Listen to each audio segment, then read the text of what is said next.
that means the sun sets. Okay, the sun is coming somewhere. Okay? Now, Biat HaShemesh, V'hai V'taher. Okay, so how do we understand Uva HaShemesh, the coming of the sun, or the setting of the sun? And how do we understand V'taher, and is purified? So they give us an example and they say we can have the possibility that the setting of the sun, okay, that we can also have what's called Tahar Yoma. Okay? Tahar Yoma means the day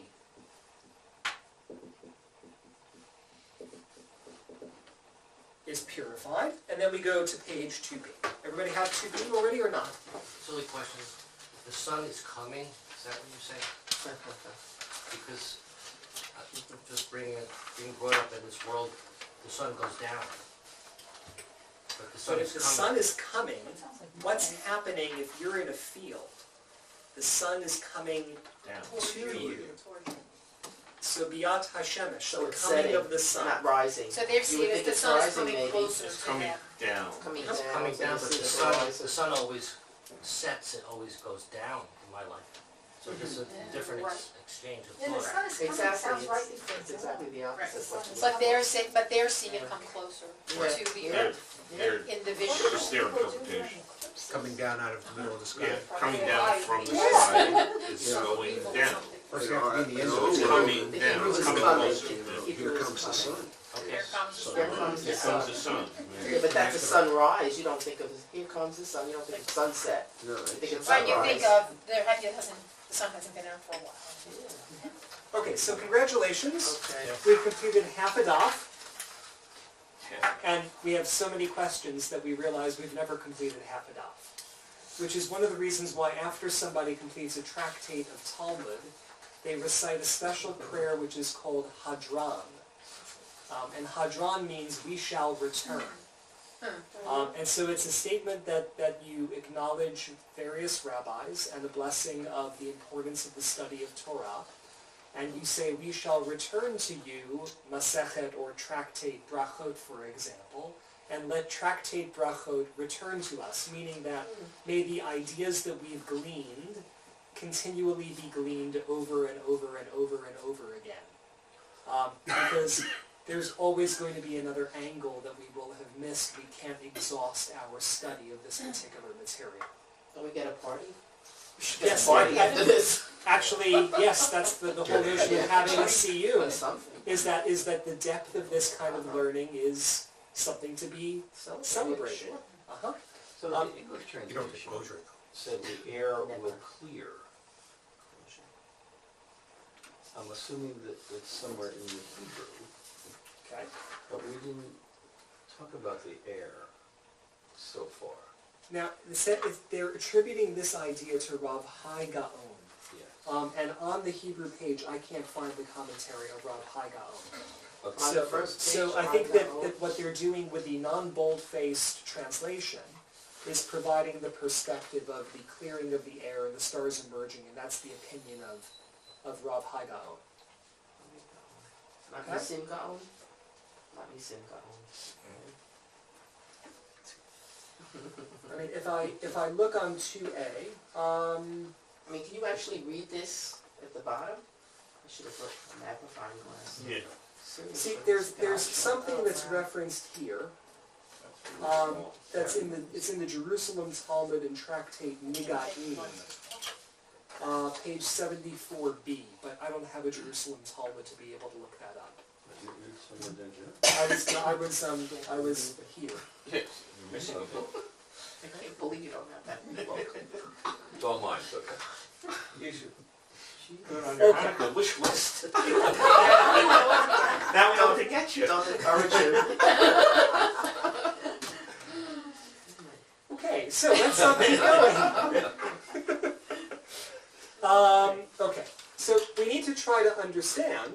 So are we talking about, is the setting of the sun also the setting of light? Dilma, perhaps, or what if. So what if, back in the previous expression, Uva hashemesh v'taher, what if this means biat oro, the setting or the coming of light, and v'taher means tehar gavra, that the man becomes pure.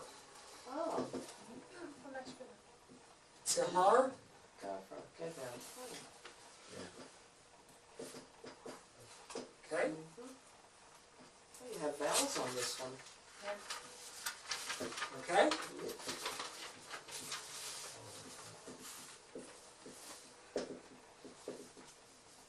Okay, so it could be, we have biat oro,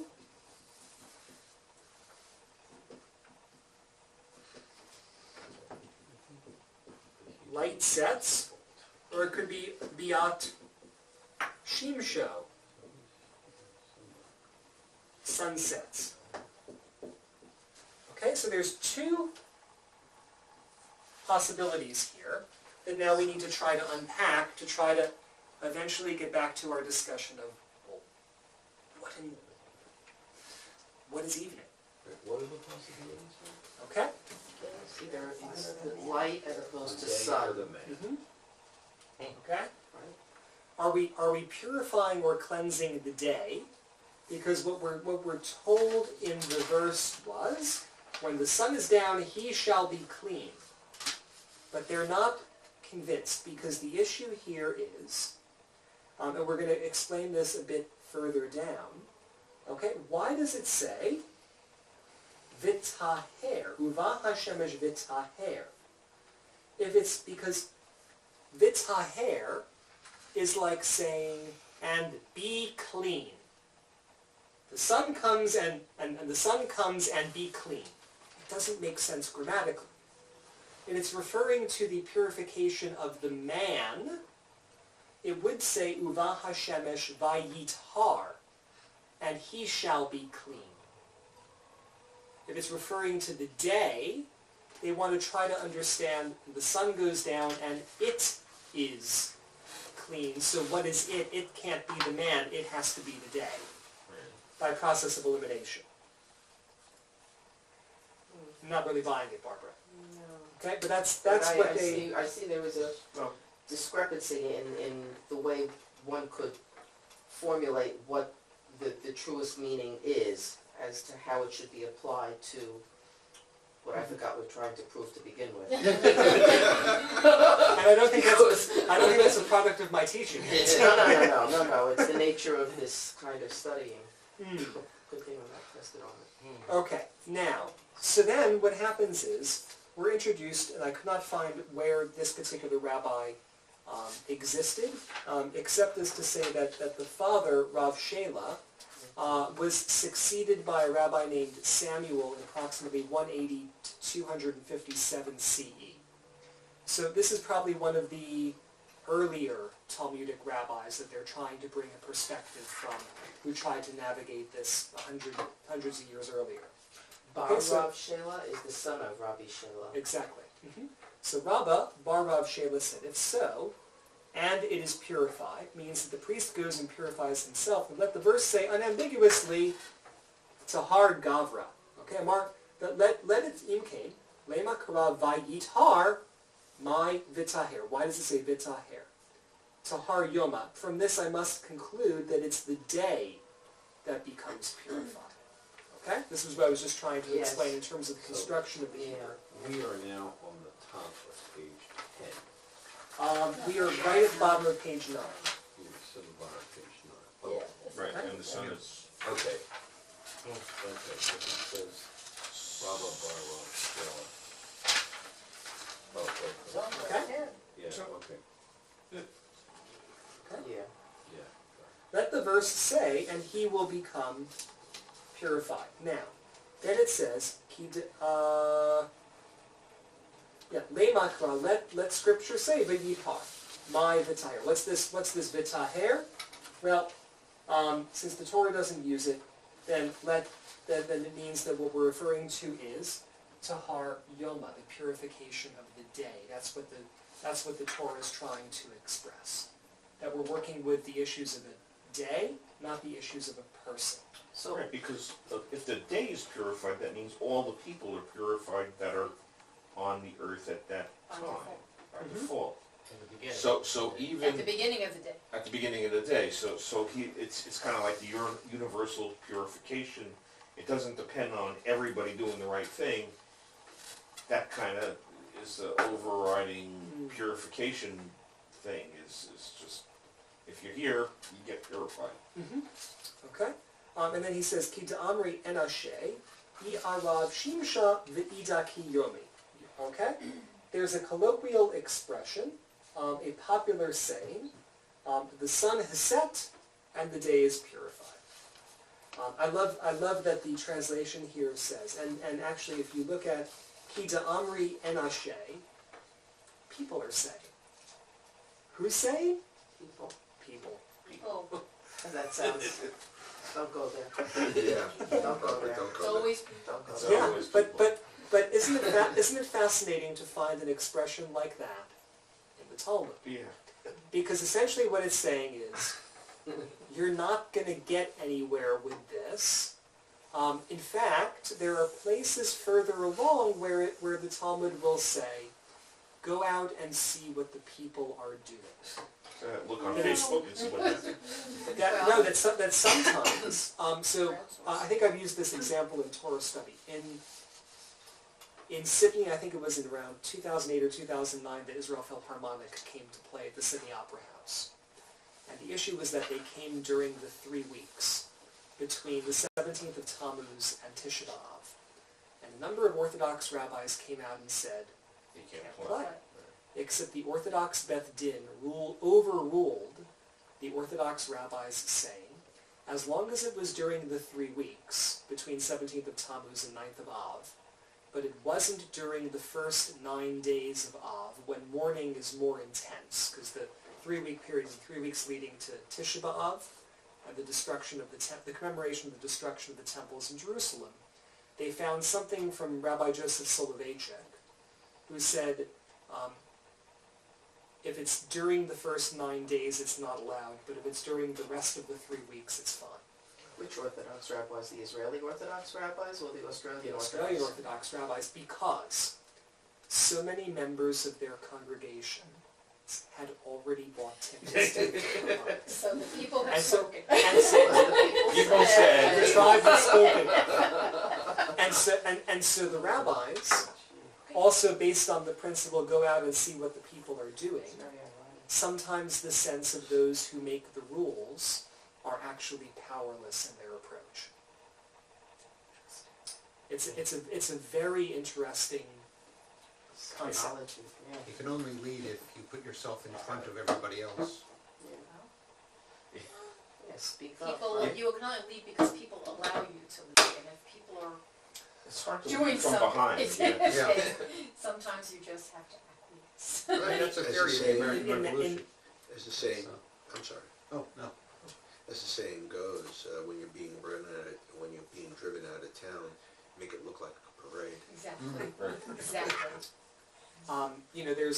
There's a statement in clergy life, which is an expression which is called freedom of the pulpit, which is that the rabbi or the minister shall enjoy the opportunity not to be governed by the words, but to be told that what words he or she has to say at any given time. But at the same time, freedom of the pulpit is also a very, very exceptional responsibility. Because if in leading one doesn't have people who are also buying in, one is really not leading. So it's a tremendous balancing act, so to speak. And I think that's what comes up in the sentiment here. Kita Amri and Ashe. People are saying. Okay, what is their expression? Yarav Shimsha, the evening sun, the Ida Ki Yona, and the day becomes pure. The sun disappears, and if you think about where this is written, and if you think about it's 124 degrees outside in Babylonia, in the heat of summer, yeah, the sun goes down and the air becomes really pure, right? Because all the heat that was in the sky has dissipated. So the air just feels cooler and crisper, so that must be a sign that there's either a new beginning or new cleanliness or, it's cool enough for us to go ahead and eat dinner. Can I just suggest, Rabbi, that why do we need these 2 pages of arguments on it if in the end it becomes people are saying we should eat after the sun goes down? It's a great question. It's a great question. You know, there's a balance issue. So these people are trying to be pure. So follow them since they're trying to be pure. If you go out and you find that the people are not being pure, then you don't follow them. It seems like they just sort of said, these arguments are getting so complicated, I'm throwing up my hands. People are saying, let's just do this. Well, they're throwing up Done. they're throwing up their hands to the point they have got to the point Right. that they wanted to be. They had to go through the process. Yes, but if Okay. they had ended up someplace they didn't want to be, they would. Would have kept They going. would have kept They going. would have come back, yes. But wait. There's more. We haven't turned the page yet. Because essentially, and I will take maybe another 10 minutes and just kind of introduce the next idea. Because essentially what they're going to say is, but it's not good enough. It's not enough. It's not enough for us to understand what the people are doing or what the people are saying. We need to have more information. It might be that people are saying, but we're really not going to be satisfied until we try to derive this further because there's something greater at stake than what's going on colloquially. And sometimes what's going on colloquially is not enough.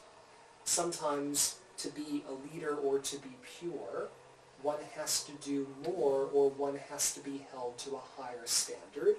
And here we have the idea of the higher standard coming out of the text. Well, that's a theme that we keep coming back to. And it's a theme that's all over these pages. Okay? Now, because now what it's going to say is, so we need another example from another location and possibly from another time to try to go into further depth. And it says, B'ma'arava, in the Ma'arav, in the west, over there, in the place where the sun sets, but far away. Now, if we're in Babylon, and we're saying the Ma'arav in the west, where is west? Israel? Exactly. Okay? So, Israel. okay? Ha-Rabba bar Rav Shela la Shmiya lahu. This guy named Rabba, the son of Rav Shela, la Shmiya lahu. They never heard of him. Who is he? Who the heck is he? Who was that? Never heard of him. That's essential. That's okay. We've never heard of his opinion. So his opinion has no grounding here. We don't know who he is. Oh, Rabbi couldn't find him in the introduction of the Talmud to identify who he is biographically. Toss him out! Just kidding. Okay? Uva'ula miba'aya. And they bring this following dilemma. Okay. Now, hi, okay, so possibility. Uva hashemesh, biat shim shohu. Okay, the expression the setting of the sun means the setting of the sun. And umay v'taher, and v'taher, and be purified means to har yoma, the purification of the day. Okay? That's case number one. Okay, we're trying, and the people in Israel are trying to understand this. Okay? Oh, Dilma, or perhaps, biat orohu, we should describe it as the setting of the light. Umay v'taher, and what is, and become purified? Well, that refers to tahar gavra, the purification of the man. So we didn't have Rabba bar Rav Shela's interpretation, so we've had to parse it out for ourselves into the two possibilities, and here's what we've concluded. Okay? V'hadar hishatu la mibaraita. Okay? Midikatane b'varaita. Okay? Now, so we're returning to a Baraita, or they turned to a Baraita, to a text that was not in the Mishnah. Siman l'davar tzeder kochavi. The matter is resolved, or the sign of the matter is dusk. We're tired of all this back and forth about which comes first, the sunset or the setting of the light or the setting of the sun or whatever. The matter really is resolved with dusk. So yes, your point as well is taken, Roy, because what they're saying is in the West they just resolved it by saying they didn't have Rabbi Bar Rav Shela. They didn't try to understand the meaning of the terms. They just said, it's dusk. Seder Kochavi. Shma Mina. Learn from this. Biat Shim Shohu. That it's the coming of the sun. So the sun coming down. Umay B'Taher. What is Taher? Tahar Yoma. The day is purified. That's our final ruling. Anytime the Talmud says Shma Mina, learn from this or hear from this, it's like if you were ever doing a proof of a theorem in mathematics, and you go ... Shma Mina is ... Okay? Therefore, this is what we conclude. But we don't. Because, but wait, there's more. Okay, Amar. Now let's go back again. Okay, now. Okay? So now we're on the third paragraph on page 10. Okay, Amar. But the Mishnah said, Misha'asha Kohanim Nichnas Yilechol B'Trumatan. All right, well I remember that, right. The Kohanim entered to eat of their truma, right? Okay, and we know that they came to eat of their truma, and you resolved. They're eating of their truma because the sun has set, and the day is now purified. Okay, that's what we've established. So if the sun has set and the day is purified, they're eating, and it means the sun's gone down, right? And in Israel, they've even said, that's Seder Kochavi.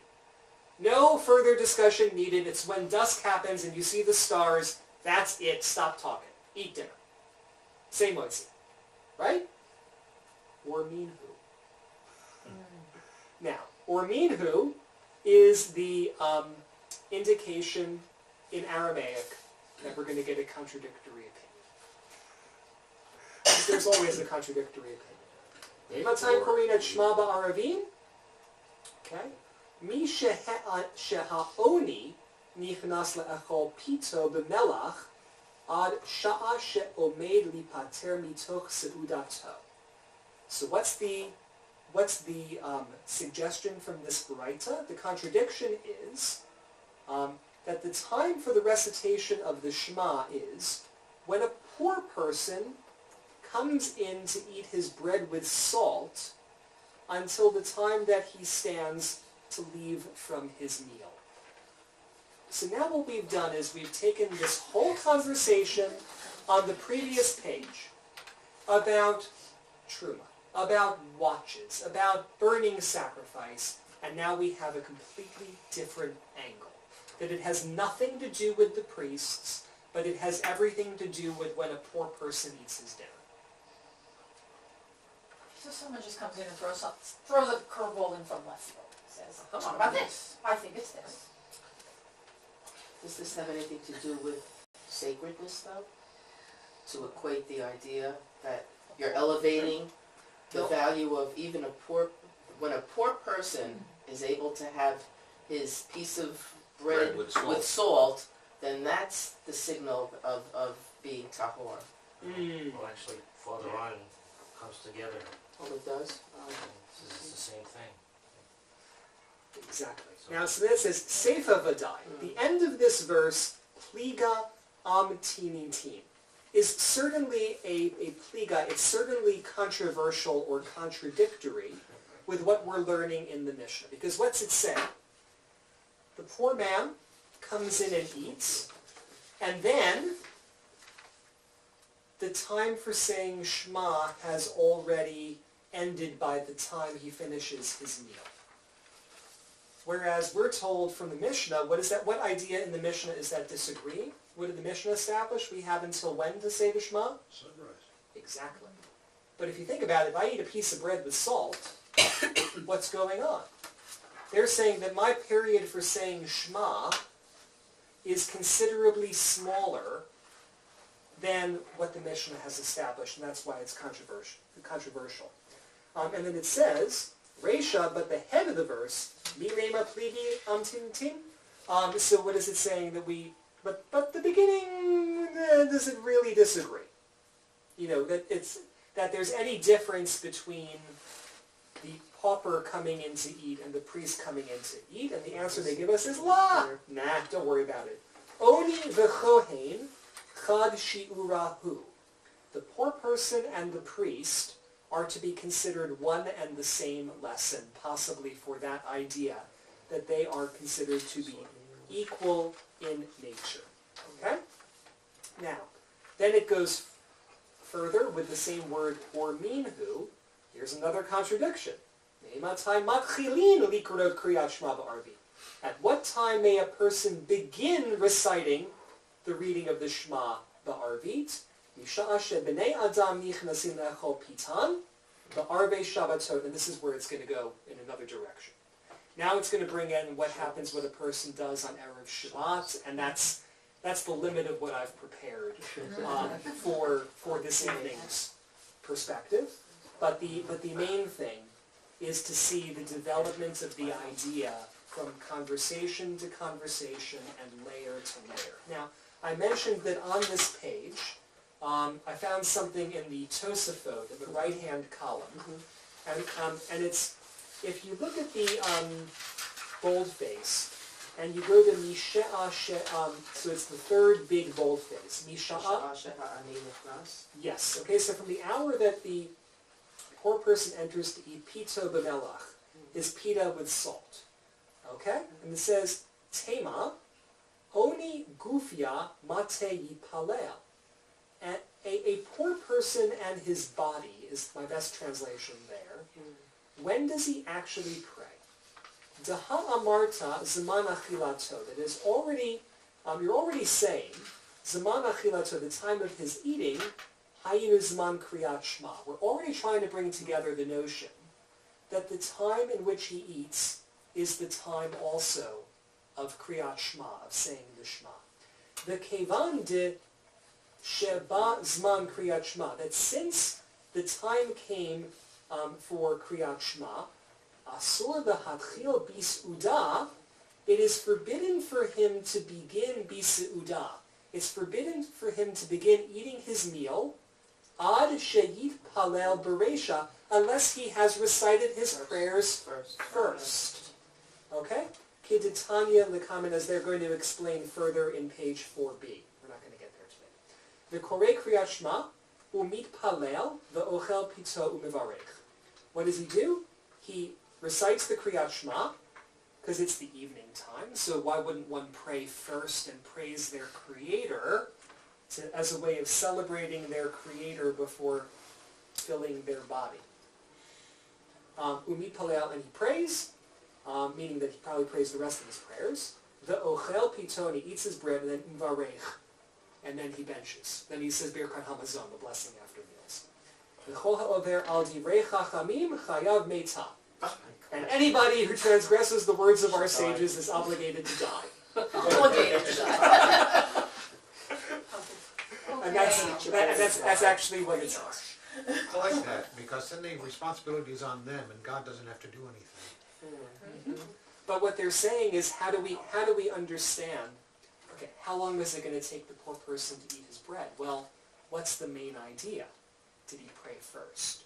And that's why the time of prayer is so short.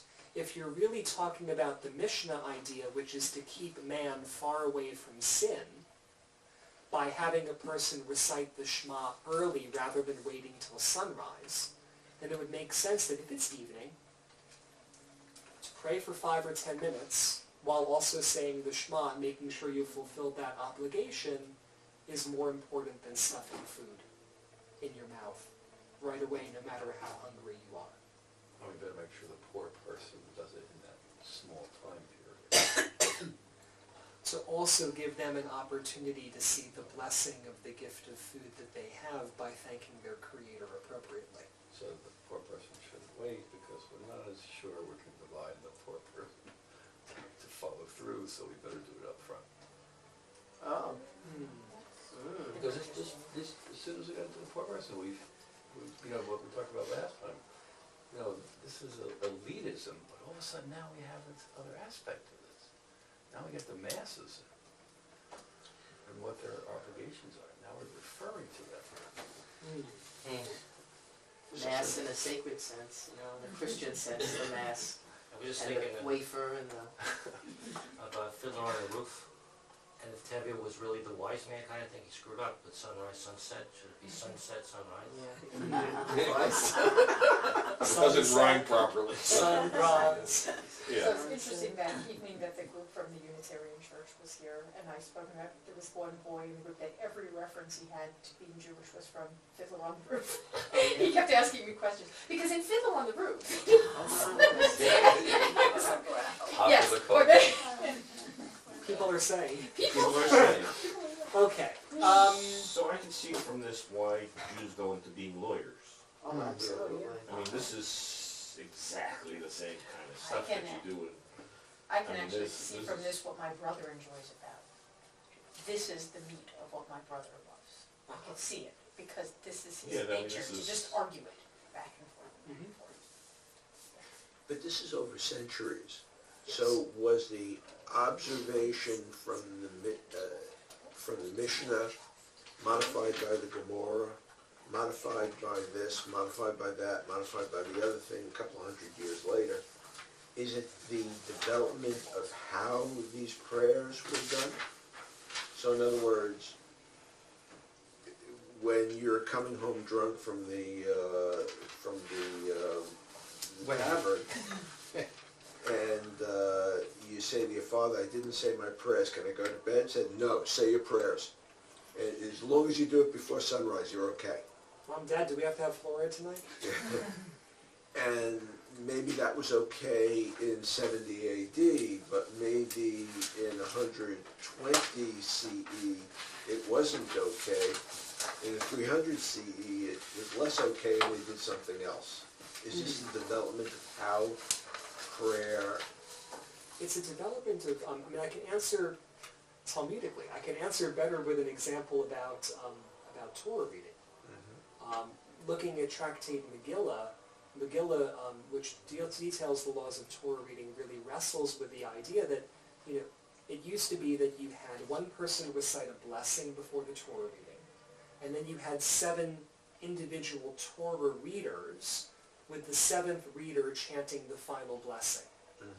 And then around the 3rd or 4th century, as Hebrew literacy was diminishing, what you had was blessing, reading, blessing, blessing, reading, blessing, blessing, reading, blessing, as a way of creating sandwiches, one, so people could get up and use the bathroom in between the Torah reading, and not cause disrespect to the reading of the Torah. But at the same time, what you did was you created a way to honor your public, which wasn't as literate as your rabbinic body, so that way they could participate in the service also. So this is all exactly dealing with development over the centuries of you haven't yet said your prayers. How do we encourage you to say your prayers? How is there also, in many cases, the Talmudic perspective becomes quite lenient and sides on the side of leniency because you get more with honey than you do with bee stings. This 11th century or 12th century Tosafot commentary that says those who don't follow the words of the rabbi shall die, that's a little bit extreme. So, Obligated to die. Obligated. Yes, you're supposed to kill yourself. Yeah, that's right. How do you fulfill that obligation? You gotta Yourself. kill yourself, Rabbis don't have to do that. No. it's amazing to me that it's translated in the way that it is, that there's so much interpretation to try to highlight, just looking at these passages that you have the direct translation in boldface, and then you have the English explanation to try to bridge it together that's not in boldface, and how remarkable an effort that is to try to piece this together. And that we're not even quite sure if we even have the right understanding of what they intended 1,500 years ago. But we're still trying to pull it apart and understand it and appreciate it. So if you're interested in going further with this, please let me know. We'll see what we can do timing-wise. At the same time, Joe has very generously provided copies of a book on an introduction to Kabbalah. In January, I believe on the 5th, the 12th, and the 26th, so it'll be Thursdays. It will not be Thursdays and Tuesday. It will be Thursdays. If you'd like a copy of the book in advance of the class, I'm not particularly well versed in Kabbalah. So it will be an introduction to Jewish mysticism for myself as well. I'm also part of this cohort with the Institute for Jewish Spirituality, looking at some mystical texts and spiritual practices in Jewish life, which actually is on the Thursday. It's for a week during the month of January, so I'll bring some of that material probably the week after the conference. But we're going to introduce what is Kabbalah, what is Jewish mysticism, what are some of the terms that are used to describe God and what we call sphirot, or 10 different spheres of understanding the human and divine connection. And that's going to come up in January. It's a really little book. I really mean that. It's this way, and it's really thin. The print's bigger than this. If anybody would like a copy this evening, I'm happy to. Will we have a service here? Yeah, well, we're going to pray first, and then I'm happy to get the book out of my closet. Thank you for This is fun for me. So you ready? Can I have 30 seconds? Bracelets. I'll be right back. Red bracelets. Yeah. Who read, Reds. Steve Monoloy also had the what's it called?